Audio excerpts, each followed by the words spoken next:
Hello guys, welcome to my vlog. Kanina nag-grocery kami ng asawa ko kanina sa Knoxville. So nagpunta kami kanina sa Asian store. So ito yung mga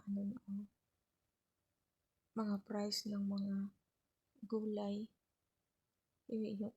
Yung talong parang lahos na pero go pa rin. Ito yung mga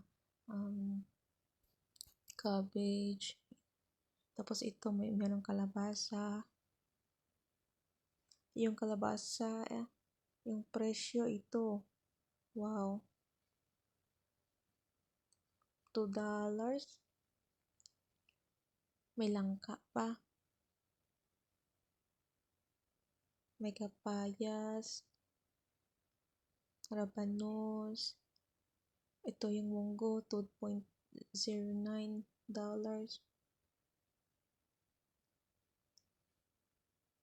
₱100 na. Mahal, pero maliit lang.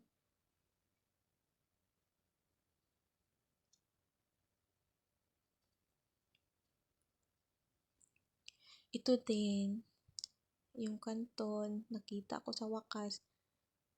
$4 yan ha. 5 pesos, 5 lang. 200 agad. Ito mamiki, $4.